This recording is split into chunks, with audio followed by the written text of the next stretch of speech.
Assalamualaikum warahmatullahi wabarakatuh. Selamat berjumpa kembali. Mudah-mudahan kita semuanya selalu dalam keadaan sehat walafiat. Kembali kita bersama-sama membuat semua fundamental saham dari laporan keuangan triwulan 2 2024. Kali ini kita akan membahas Adaro dan LTLS ya dari value investing. Analisa kita ini adalah bahan pertimbangan tambahan, bukan perintah untuk melakukan aksi beli atau jual, karena ini adalah edukasi atau perbandingan ya. Kemudian pembahasan kita ini bukan untuk melebih-lebihkan ataupun menjelek-jelekkan sebuah emiten, karena ini berdasarkan data yang kita dapatkan ya. Baik, hari ini kita akan membahas dua ya. Yang pertama Adaro Energy ya. Adaro Energy ini berarti di bidang batubara ya. Jika Anda menemukan video ini dalam bentuk singkat, silahkan klik di bagian paling bawah untuk mendapatkan video lengkapnya ya. Kemudian saya juga sudah membuat playlist yang linknya sudah saya letakkan di deskripsi. Silahkan klik di situ untuk mengetahui saham-saham yang sudah saya bahas ya. Kemudian juga jika dirasa bermanfaat, jangan lupa untuk klik like, subscribe, dan share. Dan bagi Anda yang ingin memberikan sumbangan terhadap pembahasan kita, silakan transfer ke nomor rekening yang tertera di layar. Baik, kita punya dua data ya. Adaro di triwulan 1 dan 2 ini perusahaannya mengalami keuntungan ya. Dari keduanya sama 21%, 21,6 triwulan 1, 21,4 triwulan 2. Berarti sedikit saja penurunannya. Penurunan keuntungan ya, bukan kerugian, penurunan keuntungan itu pun sedikit. Kemudian dari segi nilai perusahaan ini ekuitasnya ada peningkatan dari 3.500 jadi 3.600, berarti ini sekitar 100 rupiah peningkatannya ya. Kemudian keuntungannya juga naik dari 764 jadi 781. Harga sekarang ini naik cukup tinggi ya, dari 2.800 jadi 3.400. Kemudian dari segi aset lancar ini berkurang, hutang berkurang, kemudian hutang berkurang semua. Untuk pengendalian tidak berubah ya. Baik, kita cek dulu yang pertama dari segi valuasinya,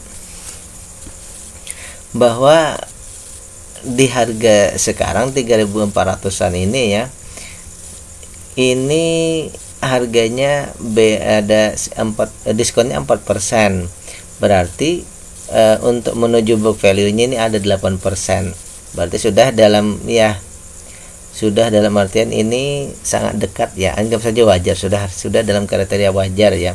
Artinya memang seharusnya pergerakan harga sampai seputar itu ya.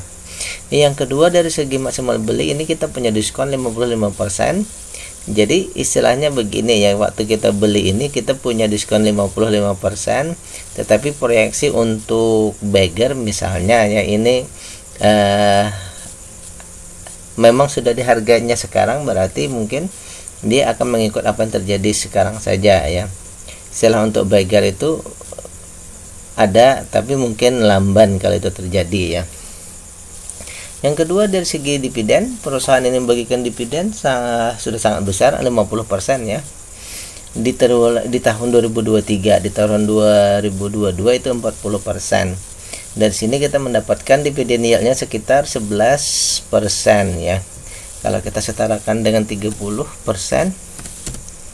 itu 6%. Berarti untuk kategori ini ya, dari segi kumulasi dividen sudah besar, plus juga ada ratanya ini sudah besar juga ya. Berarti untuk perusahaan ini valuasinya murah dan didukung oleh dividen ya. Kemudian untuk bagger bisakah? Bisa saja bagger, tapi tadi sekali lagi bahwa kemungkinan baggernya bisa agak lamban ya. Tapi tidak masalah di sini bahwa dividen yieldnya besar ya. Kemudian dari segi ketahanan perusahaan, free cash flow-nya 19% sangat besar. Lain-lainnya juga tidak saya bahas lagi, ini sudah sangat besar ya, bahkan di bawah 50% utangnya ya. Sehingga kita ambil kesimpulan sementara bahwa untuk perusahaan ini ya, secara data ini layak invest ya. Tinggal langkah selanjutnya seperti biasa, cek GCG-nya apakah ada masalah atau tidak. Kalau memang kita melihat ternyata tidak ada masalah, berarti silakan lanjut.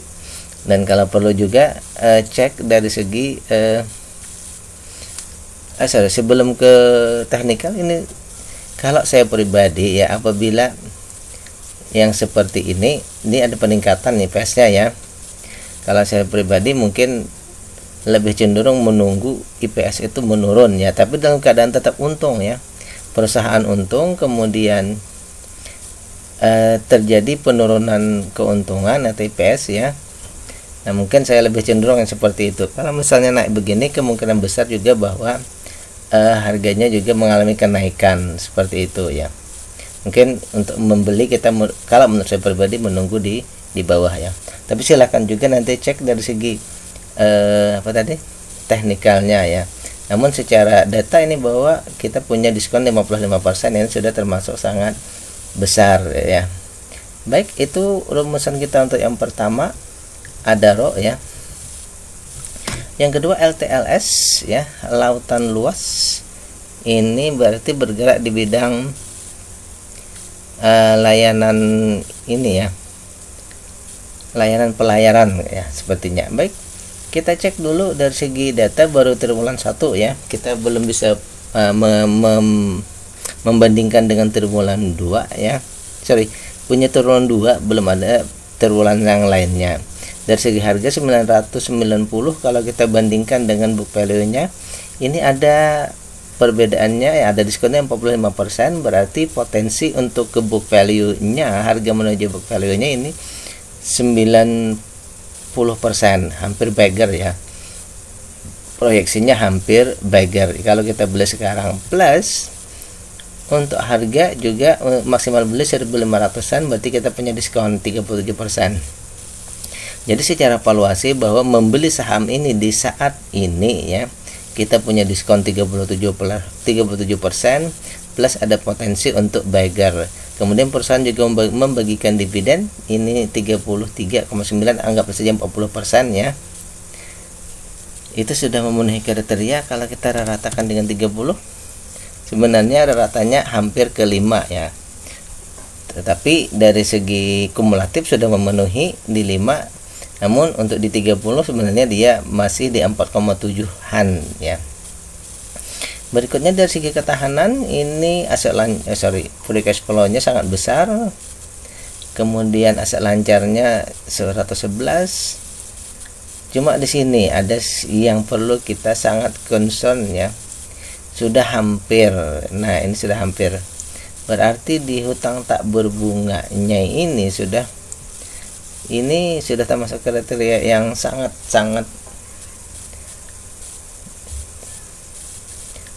kalau ini anggap saja 100 sudah ya, berarti seperti ini ya. Untuk di hutang sudah hampir ya, tapi kita hitung aja, anggap sama saja. Jadi bahwa untuk perusahaan ini kita ambil kesimpulan sementara bahwa dari segi keuntungan dulu ya, dari segi keuntungan bahwa keuntungannya ini di bawah 10%, berarti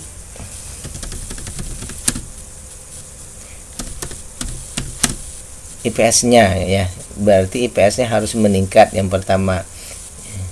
Yang lainnya sudah oke. Dan yang kedua tinggal dua ini yang mesti kita tunggu untuk perusahaan ini. Yang pertama IPS-nya supaya lebih dari 10%, anggap saja misalnya 180 nih misal. Iya, tapi tidak pengaruh juga kan, sudah berapa ya. Yang pertama IPS-nya ya ini meningkat supaya lebih dari 10%, dan yang kedua hutang ini sudah berada di area yang sangat, bahkan kita anggap saja sudah ini masuk kriteria kita awas ya. Sehingga kesimpulan kita untuk triwulan berikutnya kita akan cek lagi, mudah-mudahan nanti hutangnya menurun dan bisa nanti untuk kita investasi ya. Baik, ini pembahasan kita yang pertama tadi Adaro, yang kedua LTLS ya. Baik, inilah pembahasan kita. Sekali lagi bahwa ini bukan perintah untuk melakukan aksi beli atau jual, ini adalah bahan perbandingan. Demikian, billahi taufiq wal hidayah. Assalamualaikum warahmatullahi wabarakatuh.